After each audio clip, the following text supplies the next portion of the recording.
Hi, welcome to Learn with me, Mrs. Sullivan. Today I want to talk about text features specifically for the book Taking Care of Pepper, which is about horses. We're going to learn some horse information as well.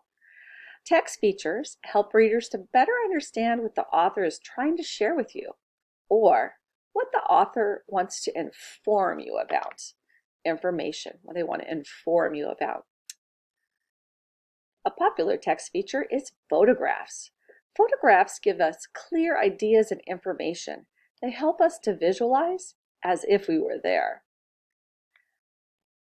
Along with the photographs, we often have captions. Captions capture the idea the author wants you to understand from the picture. Photographs. Photographs help us understand. This horse is a pet.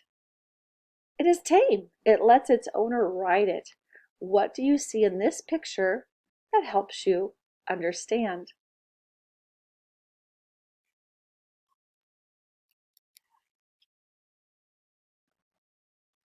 These horses are wild. Nobody will ever ride them. How do they look different from the horse on the previous page?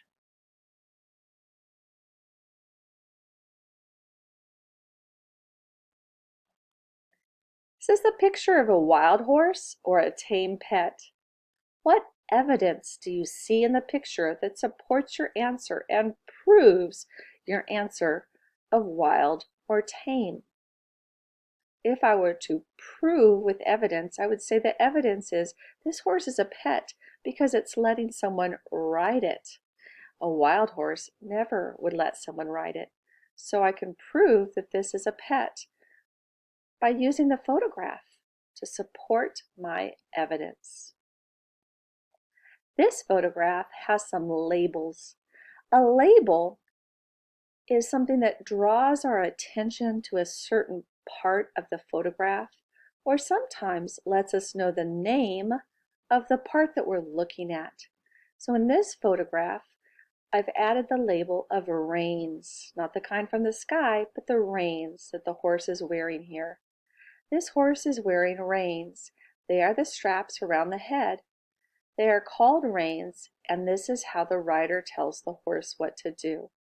So this photograph has labels and it has a caption that captures the main idea that we want to share with you from the picture. Here we have a picture that does not have labels and it does not have a caption. Think, would a caption be helpful for this picture?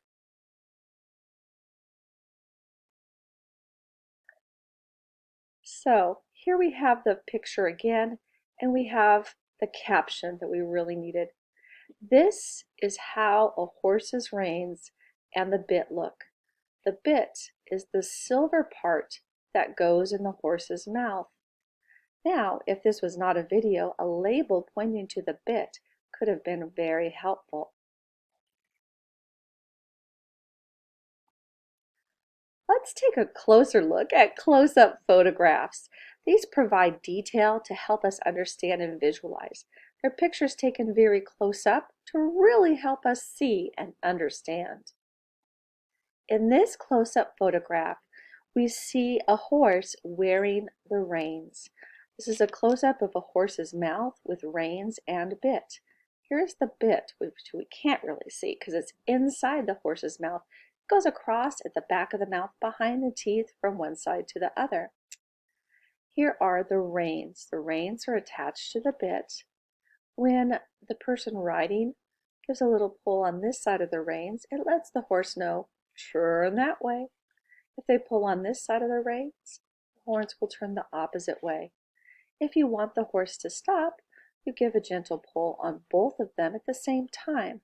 The horse feels the motion from inside of its mouth and knows what their rider wants them to do. Here's another close-up photograph that helps us understand.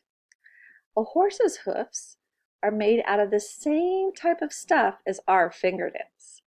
They are really just one giant fingernail. Having this photograph really helps you to understand the concept of the giant fingernail. We can see it here. Without the photo and just the words, we might visualize a different picture in our head. So the close-up photograph helps to make it very clear for us. Here are some more close-up photographs. It's going to be important to use the caption to help us to understand what is going on in these pictures. These pictures show how people take care of horses' hoofs. You must brush the rocks and dirt out of the horse's hooves after you ride it. Sometimes you need to use a huge nail file to file off rough parts on the hoofs, just like we use a nail file to rub off the rough parts on our fingernails.